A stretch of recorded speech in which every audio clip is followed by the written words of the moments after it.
Fala galera, seja muito bem-vindo ao nosso canal para mais uma aula da Escola Dominical. Eu sou o evangelista Oséias Santana e estou aqui para nós aprendermos juntos mais uma vez a Palavra de Deus. E o tema hoje ele é bastante interessante, o tema da lição de número 9 da revista da CPAD, que nós vamos estudar hoje, é Vivendo o Fervor Espiritual. Vivendo o fervor espiritual. Então, muitas perguntas surgem, né? Como por exemplo, o que seria um crente fervoroso? Como você definiria um crente fervoroso? O que é o fervor espiritual? E assim então nós vamos abordar essa temática bastante importante e interessante nos minutos que nós vamos decorrer aqui desta lição. Então já sabe, pegue a sua Bíblia, se você tem a revista aí da CPAD de adultos, pegue ela nas mãos e vamos juntos aprender a Palavra de Deus. Meus irmãos, a fim de suprimir um pouquinho o tempo da nossa aula, eu quero aqui já ir direto para o texto áureo da lição de hoje. O texto áureo se encontra em Efésios capítulo 5, versículo 18, que diz assim: não vos embriagueis com vinho em que há contenda, mas enchei-vos do Espírito. Efésios capítulo 5, versículo 18. A verdade prática da lição de hoje diz: ser cheio do Espírito pode se referir tanto ao batismo no Espírito Santo, como também à vida plena no Espírito. Então, ser cheio do Espírito, no nosso entendimento, pode se referir tanto ao batismo no Espírito Santo, quanto também à vida plena no Espírito. Tá? A leitura bíblica em classe hoje, ela se encontra em Efésios capítulo 5, versículo 15 ao versículo 20. Eu vou deixar para você ler o texto em casa, né, para você consultar a sua Bíblia ou acompanhar ou ler na sua revista, e eu já vou direto aos pontos, né, aqui ao objetivo, aos objetivos da lição de hoje, e já ir direto ao ponto dos comentários, como eu disse, para nós aproveitarmos ao máximo o tempo aqui. Então, o objetivo geral da lição de hoje é mostrar a necessidade de se viver o fervor espiritual, né? Aí nós temos 3 tópicos na lição, cada tópico traz um objetivo a ser alcançado na lição. O primeiro tópico o objetivo é destacar a importância da devoção na vida do crente pela palavra e também pela oração. No segundo tópico, a nossa missão, a nossa tarefa aqui é enfatizar a importância de manter-se cheio do Espírito.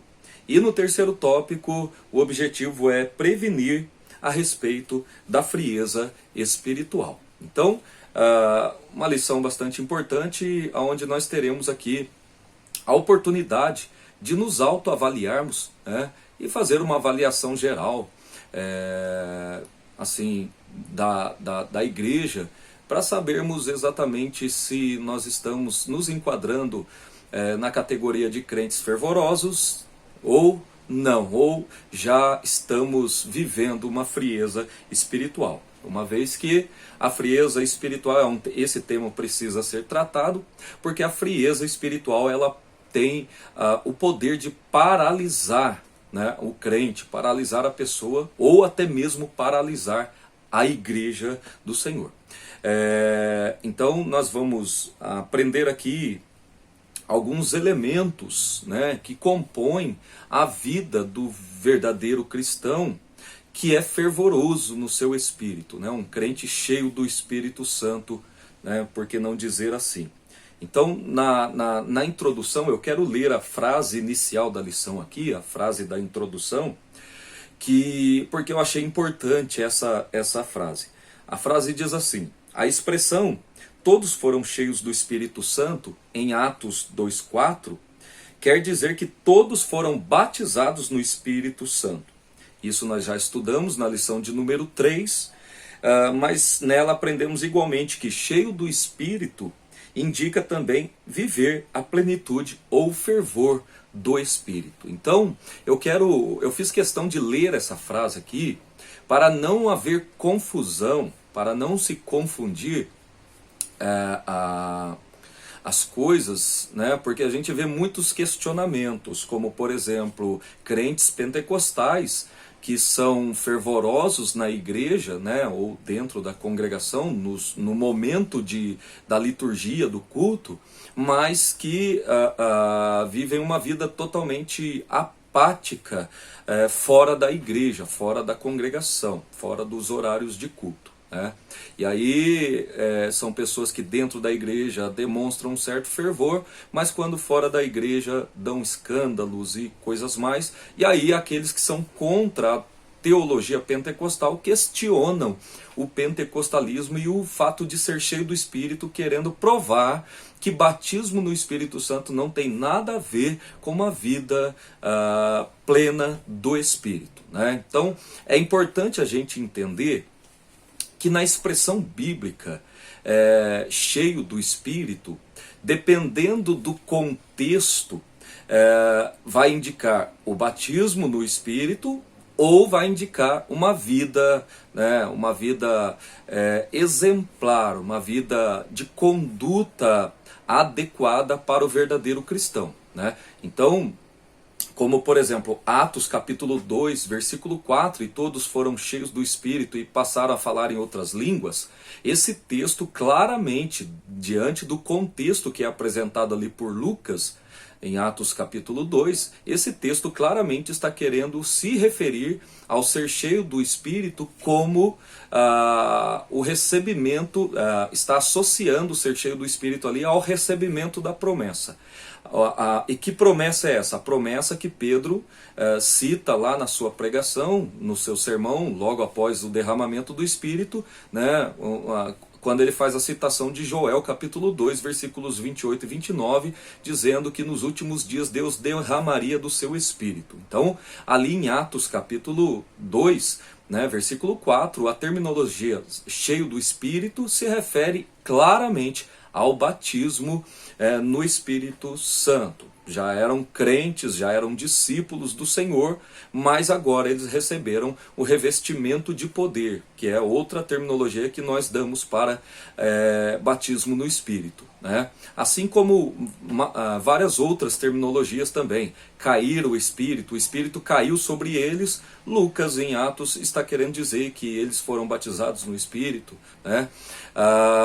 O Espírito foi derramado sobre eles, está querendo dizer também que eles foram batizados no Espírito. Já em Efésios capítulo 5, ser cheio do Espírito ali não diz respeito ao propriamente ou objetivamente ao batismo no Espírito, tá? Então ali se refere a uma vida plena, uma vida de acordo com a vontade do Espírito de Deus, de acordo com aquilo que ele quer guiar a vida do crente, tá? Então é bom a gente frisar isso aqui, que dependendo do contexto aonde o termo cheio do Espírito está sendo mencionado, né, geralmente em Lucas, né, quando ele cita tanto em Atos quanto no Evangelho cheio do Espírito, geralmente em Lucas trata-se do batismo pentecostal. E Paulo, né, nas suas cartas, dependendo do contexto, trata-se então da plenitude do Espírito, ou seja, uma vida guiada pelo Espírito em toda a sua maneira de viver, tá bom? Bom, no primeiro tópico aqui, nós temos a importância da devoção pela palavra e oração. No segundo tópico, nós vamos aprender a importância em manter-se cheio do Espírito. E no terceiro tópico, nós vamos aprender sobre a vigilância contra a frieza espiritual. Vamos ali para o primeiro tópico, né?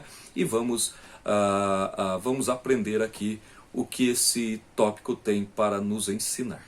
Bom, no primeiro tópico, a importância da devoção pela palavra e oração. Primeiramente aqui, no primeiro ponto, no ponto 1 do tópico 1, nós temos aqui devoção. O que é devoção, né? Qual o significado dessa palavra? O que é alguém ser um devoto? Então, a nossa ideia de devoção é de apego, dedicação e zelo, como nosso apreço pela oração, o amor pela palavra e também o apego ao jejum.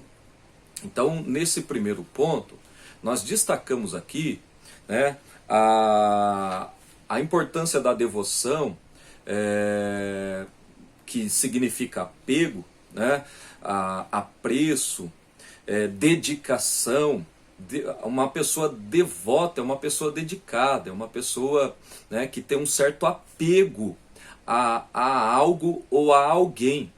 Então, a vida do crente fervoroso precisa ser uma vida de devoção a Deus, né?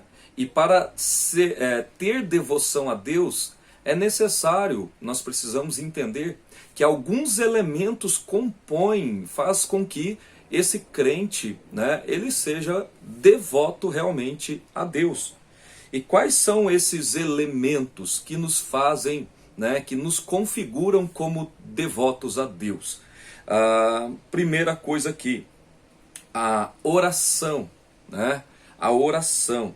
A oração é um elemento que configura aquele crente que é dado à oração, né? Entendemos que ele está devotando a sua vida a Deus, dedicando a sua vida a Deus, né? Outro elemento que foi destacado aqui é o amor à palavra. O crente que verdadeiramente ama a palavra, né, busca viver a palavra de Deus, busca aprender a palavra, busca, né, compreender a palavra de Deus, também é um elemento que configura a devoção de um crente.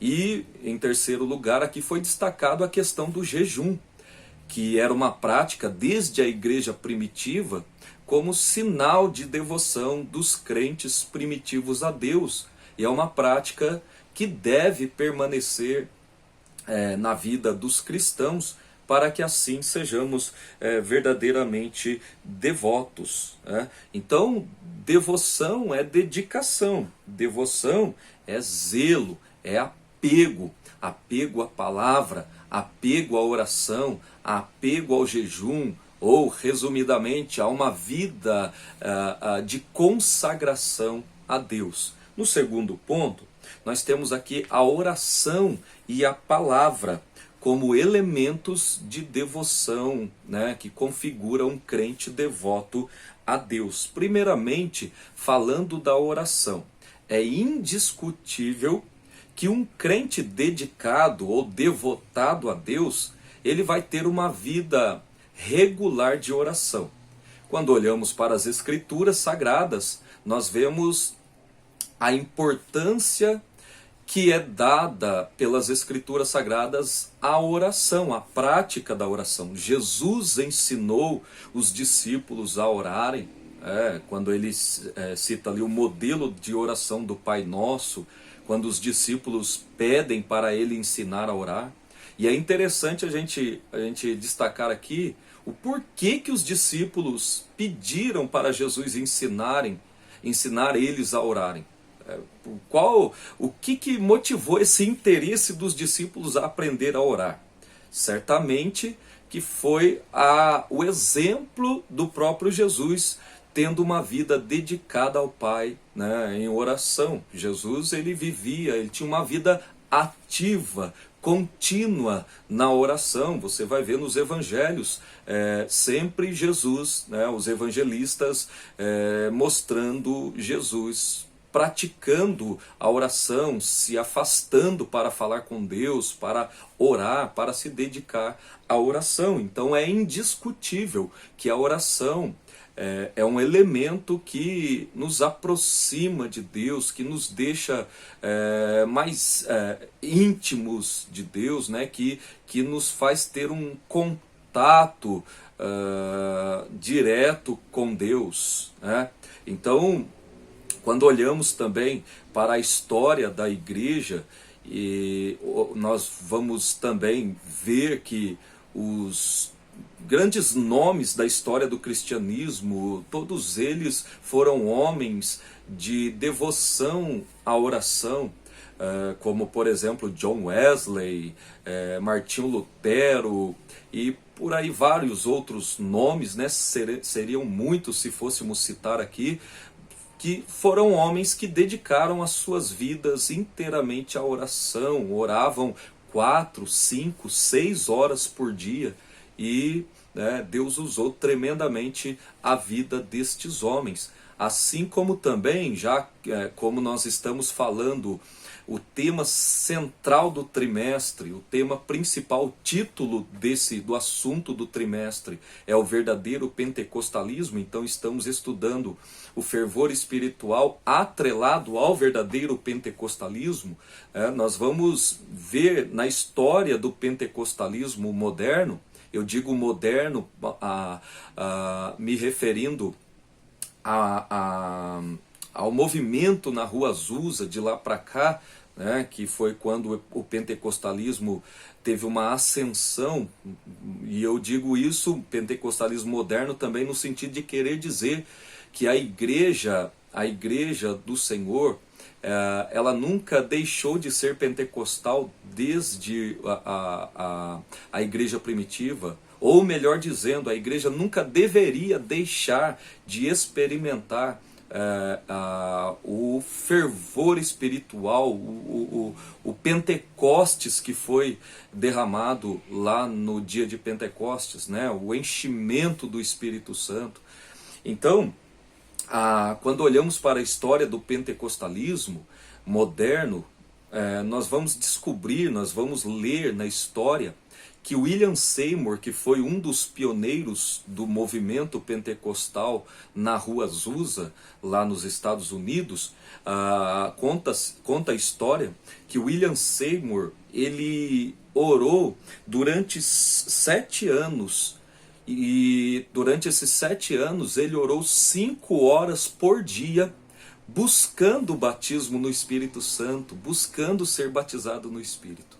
E Deus, após 7 anos, Deus falou com ele, dizendo que ele deveria orar mais. Ele já orava 5 horas por dia buscando o batismo no Espírito, e Deus fala com ele que ele deveria buscar mais, orar mais. E aí então ele ora mais 1 ano e meio e aumenta o seu período de oração para 7 horas, desejando receber o revestimento do alto. Então, o pentecostalismo nasce debaixo desse elemento de devoção a Deus através da oração. Lendo também o livro O Diário do Pioneiro, de Gunnar Wingren, né, um dos fundadores da Assembleia de Deus no Brasil, esse missionário sueco, lendo o livro dele, né, O Diário do Pioneiro, você percebe que coisas grandiosas, milagres, sinais, prodígios e maravilhas eram feitos no meio dos nossos primeiros pentecostais brasileiros.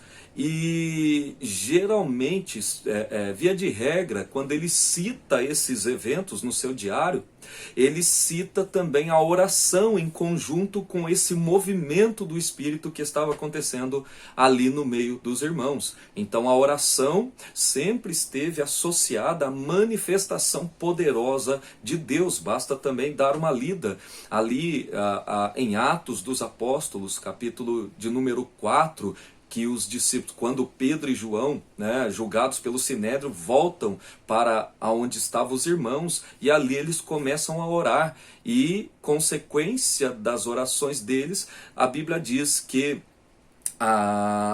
tremeu o lugar onde eles estavam, e o Espírito Santo caiu sobre eles e encheram todos eles ali.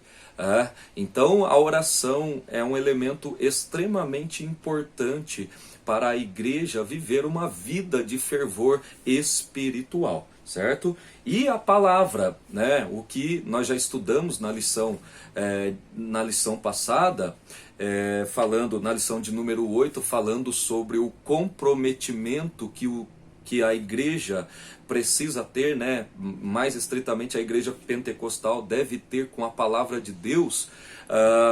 Então, amar a palavra, estudar a palavra, se dedicar à palavra, ler a palavra de Deus regularmente, isso faz parte da devoção, né? Quando lemos, por exemplo, o Salmo 119, nós vemos ali o salmista expressando a sua dedicação, a sua devoção a Deus, quando ele demonstra que a palavra de Deus tem extremo valor para a sua vida. Então a palavra de Deus é muito importante, a leitura constante da palavra, que eu gostaria até de destacar que todo crente ele deveria ter o hábito de ler a Bíblia regularmente, se possível for todos os dias, uma vez que a gente encontra tempo para tantas coisas que não traz edificação nenhuma nas nossas vidas, deveríamos então dedicar tempo diário para a leitura da palavra de Deus, porque a palavra de Deus ela é poderosa. Nós cremos como igreja que a palavra de Deus é a nossa única regra de fé e prática, e ela é a palavra viva de Deus. Ela transforma, ela liberta, ela fortalece, ela alimenta a alma. Eu costumo dizer à nossa congregação que, assim como o corpo precisa da comida para a sua saúde física, assim a nossa alma precisa também da palavra de Deus para a nossa saúde espiritual. Então, a oração e palavra, são coisas que devem fazer parte da vida diária do cristão para que ele realmente seja um crente fervoroso. E no terceiro ponto, viver sabiamente, aqui Paulo, no texto bíblico em classe, Paulo fala assim: portanto, versículo 15, capítulo 5 de Efésios, portanto, vede, prudentemente como andais, não como nécios, mas como sábios, remindo o tempo, porquanto os dias são maus. Então, viver sabiamente, do versículo 15 aqui, viver sabiamente, quando Paulo fala assim, portanto, vede prudentemente como andais, não como nécios, mas como sábios. Ele faz um contraponto de nécio, tolo, com o sábio. Essa palavra que Paulo usa aqui, o comentarista, o pastor Ezequiel Soares, ele diz que existem pelo menos 7 palavras gregas no Novo Testamento para nécio. Mas aqui o apóstolo Paulo usa nessa passagem, só aparece aqui, que é asofos, que é aquela pessoa tolo, sem juízo. Uma pessoa tolo, sem juízo, um insensato. O grego também traz a ideia, o original traz a ideia de insensatez. Então, crente devoto, crente fervoroso, ele não pode viver os seus dias de maneira tola, de maneira insensata. Até citei, eu escrevi uma frase aqui na minha lição que diz assim: é uma tolice, e por que não dizer uma grande loucura, viver em oposição à vontade do Senhor. Viver em oposição à vontade do Senhor. Então é isso que Paulo está querendo dizer. Nós devemos viver uma vida de acordo com a vontade do Senhor, ou seja, viver sabiamente é viver de acordo com a vontade de Deus. E no quarto ponto, nós temos aqui remindo o tempo, que é a continuação do texto no versículo 17. O 15 diz assim: vede prudentemente como andais, não como nécios, mas como sábios, remindo o tempo, porquanto os dias são maus, pelo que não sejais insensatos, mas entendei qual seja a vontade do Senhor. Qual seja a vontade do Senhor. Portanto, aqui no quarto ponto, remindo o tempo. O que significa isso? Remir o tempo. O verbo remir significa comprar de novo, resgatar, aproveitar o melhor possível. Remir, aproveitar o melhor possível. E a palavra tempo, que é a palavra grega kairos, que nós tanto ouvimos falar, ela traz tempo no sentido de oportunidade. Então quando Paulo fala assim, olha, não viva neciamente, não viva como um tolo, como um insensato, né? Mas viva sabiamente, remindo o tempo. O que Paulo está querendo dizer é, você deve viver todos os momentos da sua vida, né, de maneira sábia, ou seja, aproveitando todas as oportunidades, ou aproveitando bem cada oportunidade que você tiver, né? Então, que nós possamos ser fervorosos no espírito, né? Dando o devido valor à oração, à prática da oração e da palavra, amando a palavra, desejando a palavra, lendo, estudando, meditando na palavra e praticando a palavra, né? Assim como também vivendo os nossos dias sabiamente, aprendendo aqui a aproveitar bem cada oportunidade ou todas as oportunidades que nos é dada. Amém? Então, nesse primeiro tópico, aprendemos que devoção pela oração e leitura da palavra, viver sábio e aproveitamento consciente do tempo são sinais de uma vida de fervor. Então aqui já podemos responder parcialmente o que é um crente fervoroso.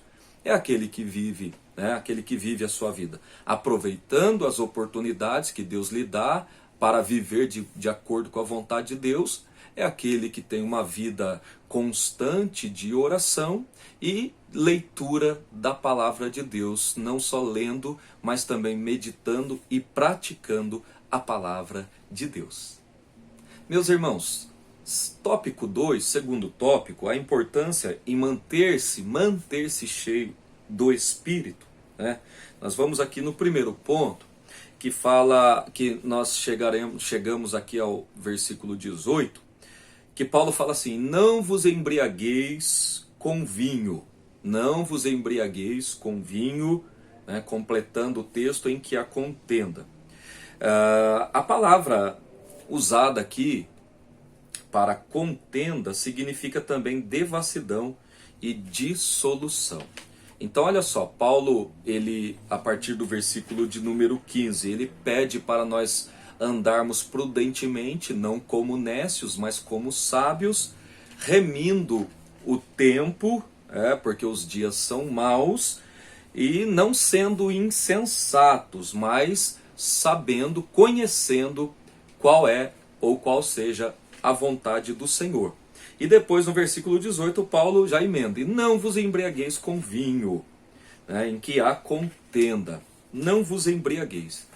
E por que Paulo traz essa ordem para a igreja, né, primariamente aqui para os Efésios e também para nós, porque a palavra de Deus ela não tem prazo de validade, vamos dizer assim, né, fala conosco também. Na tradição judaica, a embriaguez era um comportamento escandaloso e estava associada à perda de autocontrole. É muito comum, quando nós vamos estudar o contexto histórico-cultural dos dias do Novo Testamento, dos dias de Paulo, nós vemos ali que havia adoração a deuses que envolvia o consumo de bebidas embriagantes, né, como bebidas alcoólicas, como por exemplo o deus Dionísio, ou também chamado deus Baco. Nesses rituais de adoração a esses deuses, os pagãos entendiam que quando eles bebiam, eles eram revestidos de virtudes, né? Não sei que tipo de virtude, mas de virtudes desse deus, do deus Dionísio. E geralmente, historicamente falando, essas práticas da embriaguez, ela estava também associada a orgias sexuais. Eles começavam embriagando-se e terminavam, né, praticando imoralidades como orgias sexuais. E os judeus, né, Paulo está escrevendo para uma igreja, podemos dizer assim, gentílica, né, na cidade de Éfeso. E os judeus, eles tinham na sua tradição, né, eles tinham a embriaguez como algo vergonhoso, como um comportamento que era reprovável, que era escandaloso. Basta a gente ler, por exemplo, Provérbios capítulo 23, versículo 31, né, onde o sábio Salomão, ele aconselha os seus leitores a não olhar para o vinho, né, ou não se deixar levar por ele, até porque já era notório que a embriaguez, né, levava a essas pessoas a perder o seu controle próprio e praticar coisas que elas não praticariam se estivessem em sã consciência, né? Então Paulo, olha só como que Paulo associa a bebida excessiva, né, ao consumo de bebida alcoólica, dizendo: não vos embriagueis com o vinho em que há contenda, em que há dissolução, porque era claro, era notório que essa prática sempre terminaria em outras práticas que eram pecaminosas a Deus, né?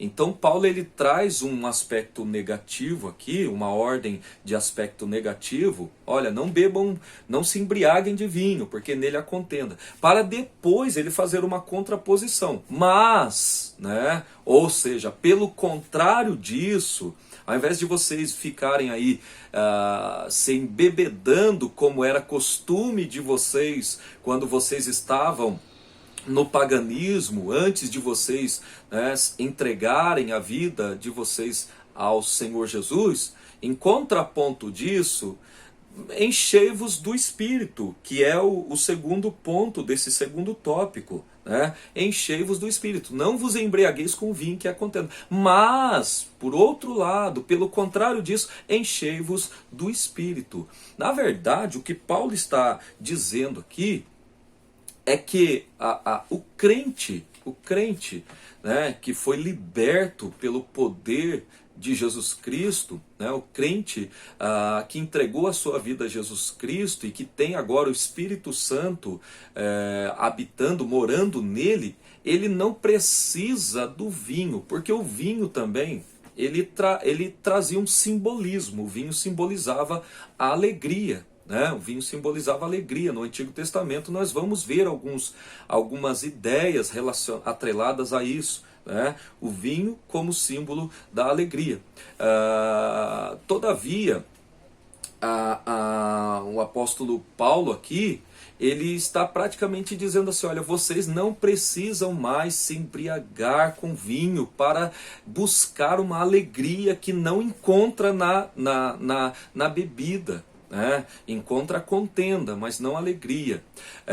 Mas enchei-vos do Espírito. Ele está dizendo, é o Espírito Santo, é o ser cheio do Espírito que vai levar você a viver uma vida alegre. Ou seja, vocês não precisam mais da bebida, porque agora vocês têm o Espírito Santo de Deus. A vida de um crente, deve ser uma vida de alegria do Espírito. Do vinho vocês não precisam mais, mas do Espírito vocês podem se encher, transbordar, porque ele trará a verdadeira alegria para vocês, né? Então, essa expressão enchei-vos do Espírito indica renovação, novo nascimento. O que Paulo está querendo dizer que mais enchei-vos do Espírito, ele, mais uma vez reforçando essa ideia, ele não está querendo dizer mais sejam batizados no Espírito. Aqui, né, reforçando a mesma coisa que eu expliquei no início, na introdução, é que essa expressão ser cheio do Espírito aqui, nesse contexto de Paulo, não está associada ao batismo diretamente ao batismo no Espírito, como lá em Atos capítulo 2, versículo 4, né, quando Lucas fala que os discípulos no cenáculo foram cheios do Espírito e passaram a falar em outras línguas, tá? E no terceiro ponto aqui nós temos não confundir com o batismo no Espírito Santo, né? O que eu acabei de frisar aqui. Então, em outras passagens, cheios do Espírito diz respeito ao batismo no Espírito. Por exemplo, Atos 2,4, Atos 9,17.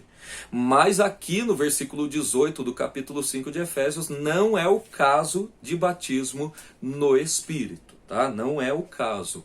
É bom a gente deixar isso bem claro, para que não haja confusão em nossa mente. Quando a terminologia cheio do Espírito se refere ao batismo no Espírito, você vai observar fazendo uma exegese, uma boa exegese, de acordo, ou uma boa interpretação no contexto da passagem, né? Aqui fica claro quando Paulo faz a contraposição: não vos embriagueis com vinho em que há contenda, né? Não tenham um comportamento dissoluto, inadequado, né? Como os pagãos têm quando eles adoram a Dionísio. Mas enchei-vos do Espírito, né? Seja cheio do Espírito, mas vivam uma vida plena do Espírito, mas se deixem ser guiados pelo Espírito, né? Deixem ser transformados pelo Espírito, conduzido pelo Espírito. Então é isso que Paulo está dizendo aqui com ser cheio do Espírito. Portanto, o que é, na linguagem de Paulo aqui, ser cheio do Espírito? A pergunta é essa, né? Se o texto aqui não está associado ao batismo no Espírito, se o que Paulo está aconselhando ou dando ordem aqui não é o batismo no Espírito, o que ele quer dizer com cheio do Espírito? O que era ser cheio do Espírito para Paulo neste momento em que ele escreve esse texto? Aí basta você dar uma olhadinha no contexto, nos versículos posteriores, né? Nos versículos 19, 20 e 21, que você vai ver que o que Paulo diz nesses versículos, nesses 3 versículos, são consequências de uma vida cheia do Espírito, né? Cantando entre vós, salmodiando, cantando salmos, hinos, cânticos espirituais, sujeitando-vos uns aos outros, né? E dando graças a Deus em tudo ou por tudo. Isso sim, no contexto e na linguagem de Paulo aqui em Efésios, é ser cheio do Espírito, é consequência de ser cheio do Espírito aqui, tá bom? Então veja que se refere a um posicionamento, a um comportamento, né, do crente, como tendo prazer em adorar a Deus, tendo, né, gratidão a Deus por tudo que Deus tem feito por nós. Amém? Então esse é o segundo tópico, né, da lição de hoje. Então nós entendemos aqui, aprendemos nesse segundo tópico que viver cheio do Espírito é o oposto de viver em contendas, confusão e devassidão que eram causados pela embriaguez, né? Ser cheio do Espírito não combina com a embriaguez do vinho. Então é bom que o crente evite, né? Evite o consumo de bebida alcoólica, porque isso vai destruir a sua vida, não só espiritual, mas como também todas as áreas da sua vida, como a gente percebe na prática daqueles que consomem as bebidas alcoólicas, tá bom? Bom, e o nosso último e terceiro tópico aqui, nós temos o tema vigilantes contra a frieza espiritual. Então, já falamos um pouquinho aqui da devoção, de uma vida fervorosa através da devoção, já falamos, né, já falamos aqui também no segundo tópico da importância de se manter cheio do Espírito, né? E agora a vigilância contra a frieza espiritual. No primeiro ponto desse terceiro tópico, nós temos aqui um testemunho transbordante. Então, nós temos aqui a continuação do estudo dos versículos 18, 19, 20, né, do capítulo 5 de Efésios. Testemunho transbordante. O que é ser fervoroso? É viver um testemunho transbordante, né? O testemunho transbordante, sabe aquele crente feliz, aquele crente alegre, aquele crente que tem prazer em estar na presença de Deus, tem prazer, né, em estar constantemente adorando a Deus, se reunindo para congregar, né? E quando se reúne não vai no piloto automático, né? Não vai mecanicamente para o momento de adoração. Ele vai com o coração aberto, ele vai com o coração vibrante, né? Ele vai para oferecer sempre o seu melhor, como cada culto que ele participa fosse o último culto, né? Então, isso é viver um testemunho transbordante. E esse testemunho transbordante é um sinal evidente de um fervor, né, de uma vida fervorosa. Os cânticos, né, citados por Paulo no versículo 19 são expressões de alegria e louvor a Deus. Quando a gente lê sobre cânticos e louvores, nos salmos principalmente, você vai ver que sempre esse momento vai estar associado à alegria, né? A dedicação de cantar, de entoar, em oposição, oposto a essa ideia de cântico trazer momentos de alegria, né? Também está a tristeza em não poder louvar a Deus, como se você ler o Salmo 137, né, em que o salmista escreve lá que os babilônios, né, os caldeus pediam para eles cantarem um cântico, um dos cânticos de Sião, e por causa do momento de tristeza que eles estão vivendo, eles falam assim: como podemos nós cantarmos um dos cânticos ao Senhor se estamos em terras estrangeiras, se estamos vivendo num período de escravidão? Então veja que o cântico estava associado para os judeus no Antigo Testamento à alegria, a momentos, a expressões de alegria, né? Além da função também que o cântico tem de instruir a Deus. Quando você lê os salmos, né, que eram hinos, que eram cantados pelo povo de Israel no Antigo Testamento, você vai ver que muitos desses salmos são didáticos, ensinam a grandeza, a majestade, os atributos de Deus, as obras de Deus. Então, é importante a igreja, o crente, sempre ter prazer em cantar, em salmodiar, em expressar a sua alegria ao Senhor através dos cânticos. Os salmos aqui, citado por Paulo no versículo 19, são o saltério de Israel, o livro dos salmos, os quais o Espírito dava uma nova vida. Paulo fala também ali de hinos, né? Salmos, hinos, cantando sempre os salmos e hinos, são uma referência às primeiras composições cristãs. Haviam vários hinos que eram cantados na igreja primitiva. Talvez, né, estudiosos cogitam aí que nós temos nos textos do Novo Testamento alguns dos hinos que eram cantados na igreja primitiva, como Paulo escreveu aos Romanos, o Cântico da Vitória. Então, lamentamos o fato de esses hinos não terem sobrevivido, mas algumas de suas estrofes estão no Novo Testamento. Filipenses também é um exemplo, né? Aquele texto que fala da auto-humilhação de Cristo, também, né, no final desse texto é dito pelos estudiosos que isso era um hino cristão do primeiro século, que Paulo usou ali no texto. No segundo ponto,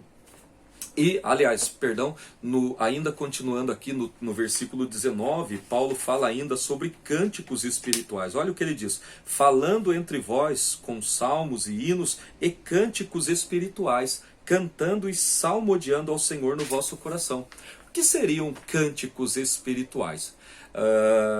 A maioria dos muitos teólogos ou eruditos pentecostais da atualidade, eles entendem aqui que cânticos espirituais se referem, é bem provável que se referem a cantar em línguas, por exemplo, como talvez você já viu alguém ter essa experiência no culto ou em qualquer outro lugar que seja. Craig Keener, por exemplo, que é um dos grandes teólogos carismáticos da atualidade, ele tem essa percepção também, conforme ele deixa registrado no seu livro histórico cultural, né, contexto histórico cultural do Novo Testamento. Então, os cânticos espirituais, aqui, segundo o pastor Ezequiel Soares, são palavras não premeditadas cantadas no espírito durante a adoração. São um poderoso meio de edificação que contribui para a glória de Deus. Então, sabe aquela ideia de você chegar no culto com uma vontade enorme de adorar a Deus, de se entregar à adoração a Deus, de maneira que você não se preocupa com quem está do seu lado direito, esquerdo, na frente ou atrás, você quer tão somente se entregar na adoração. E então isso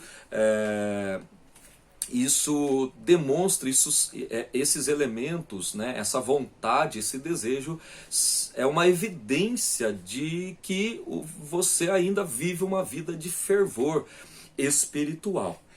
No segundo ponto, o texto aqui é o versículo 20 de Efésios, capítulo 5, que fala de dar graça em tudo, né, dar graça em tudo. Ou seja, ser cheio do Espírito Santo, ou ser fervoroso no Espírito, nos leva a uma vida alegre, a uma vida de contentamento, né? A uma vida onde sempre estamos dando graças a Deus. Muitas vezes murmuramos e reclamamos por muitas coisas, quando na verdade muitos crentes fervorosos estão vivendo suas tribulações, suas necessidades e dificuldades, mas em tudo eles conseguem ver a mão de Deus. Eles conseguem dar graças a Deus, eles conseguem louvar a Deus, mesmo nos momentos das tribulações. Quando você lê, por exemplo, histórias dos crentes primitivos, como o Livro dos Mártires, História Eclesiástica de Eusébio de Cesareia e muitos outros textos que trazem histórias dos crentes primitivos, vocês vão ver que eles enfrentaram as mais diversas provações, lutas e tribulações, sofreram martírios, mas eles eram extremamente gratos a Deus, principalmente pela sua salvação e pelas bênçãos que Deus constantemente estava derramando sobre a sua igreja. Né? O Espírito Santo, irmãos, ele nos capacita a levar uma vida de gratidão a Deus Pai centrada em Cristo. Então, no texto Paulo deixa isso claro, né? Não vos embriagueis com vinho que há contenda, mas enchei-vos do Espírito, falando entre vós com salmos, hinos, cânticos espirituais, cantando e salmodiando ao Senhor no vosso coração, dando sempre graças por tudo a nosso Deus e Pai, em nome do nosso Senhor Jesus Cristo. Né? Então, o crente fervoroso, ele sempre vai encontrar lugar para dar graças a Deus por tudo. Está vivendo com abundância, dá graças a Deus. Está vivendo, né, com necessidade, dá graças a Deus. Tem saúde, dá graças a Deus. Está enfermo, também dá graças a Deus. Em tudo nós temos motivos para dar graças a Deus. Né? E isso é sinal também de fervor espiritual. Alguma coisa está errada quando o crente, a vida toda, ele leva uma vida de murmuração, de reclamação, de descontentamento. Eu acredito piamente que crentes que vivem dessa maneira desagradam demais o coração de Deus. E terceiro ponto, a sujeição. A sujeição também é um sinal de fervor espiritual. O quebrantamento e a humildade expressam bem a plenitude do Espírito. A submissão é outra consequência de uma vida na plenitude do Espírito. Eu sei que é difícil viver na sujeição, se sujeitar, principalmente em algumas circunstâncias específicas, mas o Espírito Santo, o mesmo Espírito que nos capacita a dar graças a Deus até mesmo nos momentos de dificuldades, é o mesmo Espírito que também capacita os seus servos a viver em sujeição. Sujeição a lideranças constituídas por Deus, né? As autoridades constituídas por Deus, sejam elas eclesiásticas ou não, ou políticas, ou qualquer outra autoridade. Né? Então, é importante que o crente ele viva uma vida de sujeição. Ele saiba se colocar no lugar, né, no seu lugar, no lugar onde Deus quer que ele esteja. Nós vivemos uma geração, é bem verdade, de muitas pessoas frequentadoras de igrejas que têm dificuldade com a sujeição, né, que não se sujeitam aos seus pastores, não se sujeitam aos seus líderes, não se sujeitam aos seus patrões, não se sujeitam às autoridades políticas, né, ou qualquer outra autoridade. E esse tipo de atitude demonstra uma falta de fervor espiritual. Precisamos dar bom testemunho do Evangelho de Jesus Cristo. Então, a sujeição também é uma maneira de viver uma vida plena no Espírito. O versículo 22, depois, ele vai trazer alguns códigos domésticos, né? E ali Paulo já entra na questão da sujeição da mulher ao marido. E uma boa exegese não vai separar esse versículo 22 do tema anterior sobre ser cheio do Espírito, né? Uma mulher cheia do Espírito, ela também vai ser capacitada pelo Espírito a viver sujeita a seu marido, assim como a igreja deve viver sujeita a Cristo, que é o cabeça da igreja. Amém? Bom, então nesse terceiro tópico aqui nós aprendemos que o testemunho transbordante, a vida de gratidão e de submissão identificam um crente cheio do Espírito, ou seja, um crente fervoroso. Meus irmãos, eu quero ler aqui uma frase no subsídio, uma frase de Donald Gee, que é um teólogo pentecostal, que ele escreveu assim: olha, você pode falar em muitas línguas, mas se não tem um espírito pronto para aprender, eu pergunto que tipo de espírito você tem. Os professores, agora ele está falando, né, de se sujeitar no aprendizado da palavra de Deus. Ele diz assim: os professores não são perfeitos e seus ensinamentos às vezes têm falhas. Às vezes você pode ter o direito de questionar o que dizem e discordar. Mas você tem o Espírito de Deus. Mas se você tem o Espírito de Deus, irá questioná-los com mansidão. O pecado não é questionar aquele que te ensina, mas sim afrontar, né? Então, se você tem o Espírito Santo, você vai questioná-lo com mansidão, num tom fraterno. Ao invés de ficar ofendido e sair zangado, você chegará até o professor com um espírito dócil e cortês e dirá: talvez eu não tenha entendido muito bem o Senhor ou não tenha captado o sentido. Aí ele continua: como é maravilhoso esse espírito de sujeição de uns para com os outros no temor do Senhor. Essa referência está no seu livro, no livro escrito pelo Donald Gee. Como receber, o tema do livro é Como Receber o Batismo no Espírito Santo, Vivendo e Testemunhando com Poder, na página 43 e 44, livro lançado pela editora CPAD. Então, para concluir a nossa lição, o significado de enchei-vos do Espírito é ter a vida cristã na plenitude do Espírito Santo. Então, finalizando aqui, o que é, para responder aqui a pergunta, o que é um crente fervoroso? Um crente fervoroso não é só aquele que fala em línguas estranhas e profetiza na igreja. Um crente fervoroso é aquele que dá bom testemunho do Evangelho de Jesus Cristo, é aquele que vive uma vida de devoção a Deus, dedicando-se à oração, ao jejum, à consagração, à palavra, tanto a leitura como a meditação e prática da palavra de Deus. Um crente fervoroso é aquele que tem prazer em adorar a Deus, tem prazer em cultuar a Deus, porque hoje nós estamos também vivendo uma geração difícil, onde muita gente vai mecanicamente para a igreja, não tem aquele sentimento do salmista Davi, no Salmo 122, alegrei-me quando me disseram, vamos à casa do Senhor. né?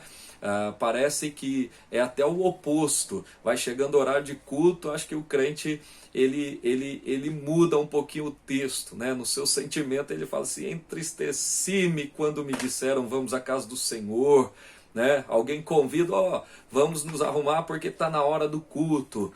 Aí a pessoa, mas já, não é possível, hoje eu não vou, né? Hoje eu tenho que assistir o Big Brother, eu tenho que assistir o jogo de futebol, tenho que fazer isso e aquilo.